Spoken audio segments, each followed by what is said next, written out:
Following on from the last podcast that I recorded was the question that one of my friends recently asked me, which is if I would recommend that she go vegan.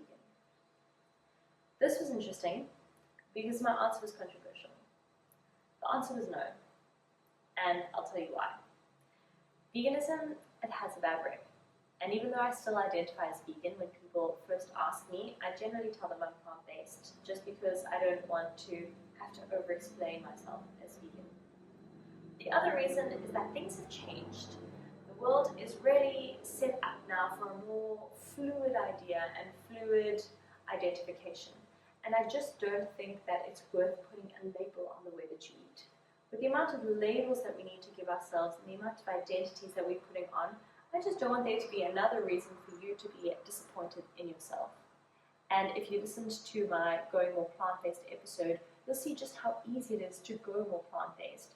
To the point that I don't think you need to be adding an extra label, or for many vegans, an extra layer of shame onto yourself for this identification.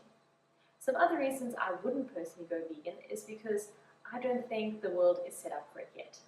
Unless you live in Bali or another country that I'm not aware of, the world is not catering for vegans. It is definitely catering for people who are plant-based, but definitely not for vegans. And for those of us who are not as strong in their conviction of this lifestyle, I mean, I've been doing it for 10 years and people very much know this about me. So for me, my reputation always precedes me when I go over to someone for dinner, and they won't be offended if I say no to something. But in many cases, people do not feel comfortable saying no to something that someone has, so thoughtfully prepared for them. And in case someone hasn't quite caught up with your lifestyle change, to go and be like, actually, sorry, I'm going vegan now, I'm not going to try this. I can understand how that can be really tricky. If traveling is a big part of your lifestyle, it becomes really tricky for that as well, because a lot of traditional foods are not vegan-based. And if you feel like that's going to make you miss out on some really important parts of life, then by all means, why would you want to add that extra layer of shame? I can tell you firsthand that it was tricky with my family in the beginning. My family definitely felt like, especially with my mum, a sense of mourning, of us losing this connection that we had created over certain foods. Because food is so much more than just what you are putting in your mouth. It is absolutely community and culture. It is that connection that you guys have made. And so going for an Alfredo on a Friday after school closes was a really big part of us. And going for Milo milkshakes with my Gigi and waffles with my aunt, these were all, connection points for us that you definitely lose if you decide I'm just going to completely cut out all of the things that we had as connection. And of course, you build new connections, and now we have much more healthful and, for me, enjoyable ways of connecting. But at the time, it was really tough. And so if that's something that fears you, then good news. You don't have to put that label on if that's not something that you are ready for. I would say the number one thing that people say to me when they hear that I'm vegan is, I could never do that. And in the beginning, I would try and convince them and win them over and say, no, you could, it's not that hard. But now I can honestly say, you're right.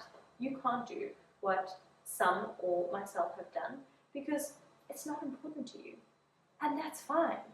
People have different things that they value. I'm a deeply feeling, a very compassionate person, and the idea that you could, value one life over another just never sat well with me. I could never personally shoot an animal, and I never really fancied the idea of slitting something's throat, and I don't look at a cow and go yum. And that was my thing that I chose to be important. While other people value different things. There are people that are so involved in community programs and in church programs in ways that will never interest me because I know where my values lie, and I'm happy to make this contribution as my contribution to mankind. Because of course, I care about the environment in a way that makes me want to take action.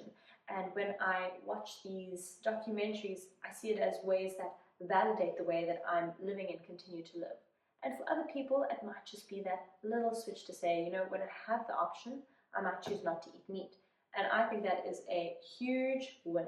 If the whole world could just go a little more plant-based for their health, for the environment, for their animals, that would be the biggest win. I don't think it is responsible or even possible for me to dream that the whole world would have the same ethics that I do. I think it would be way more possible for me to say, hey, could we all care just a little bit more about everything? Could we just open our eyes a little bit more to the state of factory farms, or to the fact that free range is not as free range as you think, or to the disgusting dairy industry? Not to say don't do it, just to say, like, I'm going to have a second thought and maybe reduce my intake just a little bit. I'm going to say, instead of having meat 3 times a day like South Africans do, I might just choose, a less meat heavy breakfast, no meat at lunch, and meat again at dinner. That would be a huge win, and that would be the kind of institutional and global change that would be way more impactful than a few vegans like myself going, rah rah, stop eating meat. I know this is going to be controversial, and my vegan friends, please don't come at me. I support us, of course. I'm still in this fight with you. I would just like to say that I don't think an exclusive club or making people feel excluded when they are wanting to eat more plant-based is the way to do it. I especially feel like that when I go to a restaurant and people will immediately feel the need to justify themselves. So they say, I swear I eat lots of plants and I'm actually really plant-based. You do not need to explain yourself to me or to anyone else. I trust that you care about what you care about, and you are making an active change in the things that you care about and making an active effort to change things in the ways that you care about, and I care about this side. So not only do you not need to worry, not only do I not judge you, but I support you in doing what is really important and what lights your soul up more than, what interests me and makes me excited in the vegan world. So that's my answer. If someone were to ask me, should I go vegan? I would say, if it really calls to you and you can see yourself fighting this good fight for years to come, go for it. But the truth is that just like all diets, it requires research, it requires time, it requires preparation, and it doesn't require more money. That's definitely a myth that I don't know who came up with that one. But it also requires, like any diet, you to understand nutrition. If you're going to exclude anything or add anything to your diet, it requires nutritional knowledge. And so that would be understanding what it is that a body needs in a day to function. And that is why in my plant-based podcast, I did recommend something like eating more or focusing on flavor, so that you can include more whole food plant-based things into your life, and also include that variety that your gut microbiome is so set on having. And also understanding that you're going to have to eat more. You're going to have to eat these lower calorie things in excess so that you can actually meet your caloric need. So it does require nutritional knowledge. It is a hard shift. I'm not going to take that away from anyone. So if it's something that you are very keen on going, oh my gosh, call me up. I will help you do this. But if you were just looking for a way to care a little bit, to make an impact, if you see what's going on around you and you say, I'm not okay with the way that things are, I agree.